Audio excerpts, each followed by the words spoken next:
नमस्कार, the voice news से मैं प्रगति सिंह, जहां प्रतिदिन हम बताते हैं आपके आसपास की जुड़ी घटनाओं के बारे में, जिसका है सीधे जनता से सरोकार। एक नजर आज की सुर्खियों पर। रोहित समाज सेवा ट्रस्ट और रोहित समाज युवा मंडल के संयुक्त तत्वाधान में आज वापी स्थित रोहित समाज के कम्युनिटी हॉल में मेगा रक्तदान कैंप 2025 का आयोजन किया गया। रोहित समाज द्वारा आयोजित इस कार्यक्रम का शुभारंभ गुजरात राज्य के वित्त, ऊर्जा और पेट्रोकेमिकल मंत्री कनुभाई देसाई के हाथों किया गया। इस खास अवसर पर रोहित समाज सेवा ट्रस्ट के अध्यक्ष गणेश भाई रोहित और सचिव मेहुल भाई गोड़कर, वलसाड जिला पंचायत अध्यक्ष मनहर भाई पटेल, कपराड़ा तालुका पंचायत की अम्बेटी सीट के तालुका पंचायत सदस्य विजय भाई रोहित, वापी नगर पालिका के पूर्व कारोबारी चेयरमैन मितेश भाई देसाई, VIA अध्यक्ष सतीश भाई पटेल, वापी शहर भाजपा अध्यक्ष मनीष भाई देसाई, कपराड़ा तालुका भाजपा अध्यक्ष विपुल भाई भोया सहित रोहित समाज और वापी की अनेक हस्तियां उपस्थित रही। यह रक्तदान कैंप पूरीबेन पोपट ब्लड बैंक वापी, मानव कल्याण केंद्र ब्लड बैंक पारडी और रेड क्रॉस सोसाइटी सिलवासा के सहयोग से आयोजित किया गया था। इस रक्तदान कैंप में फर्स्ट टाइम ब्लड डोनर को सिलवासा स्थित संस्था बालपन नाम मित्रों की ओर से विशेष गिफ्ट देकर उन्हें सम्मानित किया गया। वहीं रेगुलर डोनर को संस्था की ओर से सर्टिफिकेट और 5 लीटर का वाटर कैन गिफ्ट देकर उनका आभार व्यक्त किया गया। पिछले 7 सालों से आयोजित इस रक्तदान कैंप को सफल बनाने के लिए रोहित समाज के गुजरात, महाराष्ट्र एवं दादरा नगर हवेली के कुल 28 गांवों के लोगों ने बढ़ चढ़कर हिस्सा लिया। साथ ही वापी की जनता ने भी इस आयोजन को सफल बनाने के लिए भरपूर सहयोग दिया। रोहित समाज सेवा ट्रस्ट और रोहित समाज युवा मंडल द्वारा आयोजित इस रक्तदान कैंप में 275 यूनिट ब्लड एकत्रित किया गया, जिसका फायदा जरूरतमंद लोगों को मिलेगा। आइए सुनते हैं इस अवसर पर ट्रस्ट के प्रमुख और अन्य महानुभावों ने क्या कहा। Bureau report, the voice news.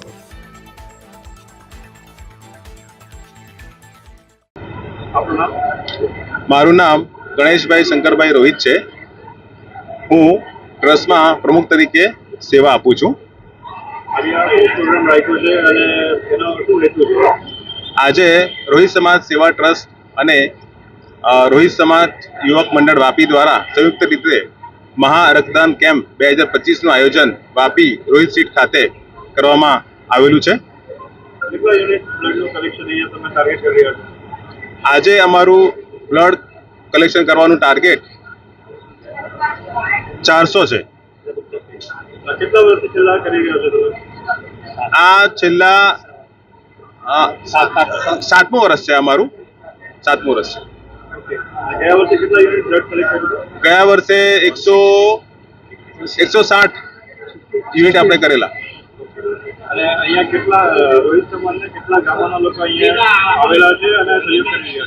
Rohit સમાજના દાદરા નગર હવેલી, ગુજરાત અને મહારાષ્ટ્રના બધા મળીને ટોટલ 28 ગામો છે। તો બધા 28 ગામોમાં અમે આમંત્રણ આપેલું છે અને 28 ગામોથી લોકો બ્લડ ડોનેશન કરવા માટે અહીં પધારશે। ખૂબ જ તમે જોઈ શકો છો, ખૂબ જ ભીડ છે અને ખૂબ જ લોકોમાં ઉત્સાહ છે। આ વખતે દરેક ગામોમાં અમારી ટીમે કેમ્પેન કરેલું હતું, તો ઘણા લોકોમાં ઉત્સાહ પણ હતો, દરેક ગામમાં ઉત્સાહ હતો અને અમારો ટાર્ગેટ આસાનીથી અમે એચીવ કરશું એવી અમને એ છે। હા, એમને અમે લાગી રહ્યું છે કે અમે ટાર્ગેટ એચીવ કરશું। જે રક્તદાતાઓ છે એને આપણા તરફથી જે ગિફ્ટ આપવામાં આવી રહ્યા છે એ આપણી સંસ્થા તરફથી છે કે સ્પોન્સર છે કે કઈ રીતે?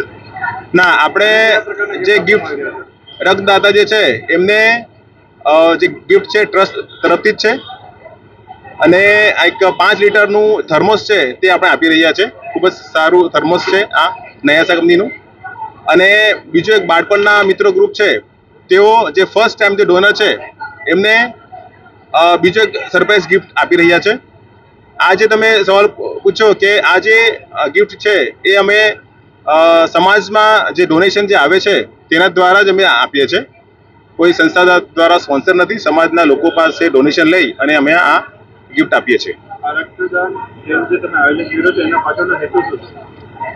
તમને ખબર જ છે કે રક્ત કોઈ કંપનીમાં બનતું નથી અને કેટલા પણ પૈસા આપે તમે બ્લડ મેળવી શકતા નથી, એટલે ડોનેશન જ એનો એક મુખ્ય કારણ છે કે ડોનેશન કરે તો જ આપણે બ્લડ મળી રહે। બીજું કે અમારો સમાજ મોટો છે, વર્ષે કંઈ પણ એક્સિડન્ટ થાય કે કંઈ પણ ઓપરેશન થતા હોય તેમાં બ્લડની જરૂર પડતી હોય છે, તો આપણા મુખ્યત્વે આપણા સમાજને મદદ થાય તેના માટે આ બ્લડ ડોનેશન કેમ્પનું અમે આયોજન કરીએ છીએ અને આખું વર્ષ અમે આ અમારા સમાજના લોકોને બ્લડની આપૂર્તિ કરીએ છીએ. સૌથી મોટો હેતુ જે છે કે લોકોનો જીવ બચાવવા માટે સમાજે બહુ મોટી પહેલ કરી છે અને 7 વર્ષથી મેડિકલ વિંગની ટીમ અને રોહિત સમાજ સેવા સંયુક્ત અને દરેક ગામજનો રોહિત સમાજના મળી અને બધા જ લોકો આ કેમ્પમાં સહયોગ કરે છે, જેથી લોકોને આપણે જીવ બચાવવા માટે આપણે સક્ષમ બનીએ અને લોકોને સહાયતા કરી શકીએ. આ જે કાર્યક્રમ છે ઉદ્ઘાટન કોણે કર્યું અને કેવી રીતે શુભારંભ થયો? આ કાર્યક્રમનો શુભારંભ આપણા નાણામંત્રી શ્રી આદરણીય કનુભાઈ દેસાઈ સાહેબના હસ્તકે કર્યું છે. સાથે જ વ્યયના પ્રમુખ શ્રી સતીશભાઈ હતા, મિતેશભાઈ હતા, મનીષભાઈ હતા, પ્રવીણભાઈ પાટીલ હતા. એમણે સવારે હાજરી આપી અને શુભારંભ કરાવ્યો હતો. વિજયભાઈ, તમે તમારી બાજુમાં જે ઉભા છે એક યુવા છે, તમે પણ યુવા છો અને તમારી ટીમ આખી યુવા છે, તો રોહિત સમાજના યુવાઓ દેશના યુવાઓને શું સંદેશ આપવા માંગે છે? આપણું યુવાનોનું દેશ કહેવા માંગે છે કે યુવાનું જ ભવિષ્ય છે અને અમારા સમાજનું એક ગૌરવ છે કે અમારી જે ટીમ છે આખી કોર કમિટી એ બધી નવયુવાન છે અને અમારા રક્તદાતા જે છે એ પણ નવયુવાન આવી રહ્યા છે, એટલે સમાજ માટે પ્રેરિત થવાનો ખૂબ સરસ એવો અવસર મળ્યો છે. મારું નામ મેહુલ છે. હું રોહિત સમાજ સેવા ટ્રસ્ટમાં સચિવની ભૂમિકામાં છું અત્યારે. રોહિતભાઈ, શું કહેવું છે આપનું આ રક્તદાન બાબતે?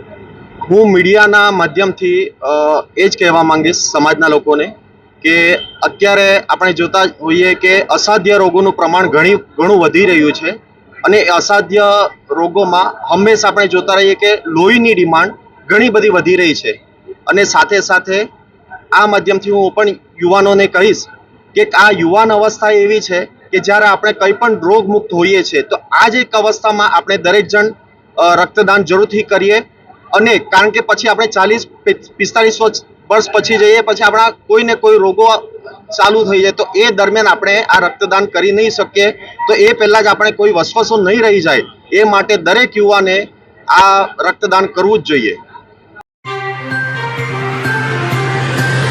खबरों में बने रहने के लिए तो वॉइस न्यूज को सब्सक्राइब करें और बेल आइकन दबाएं।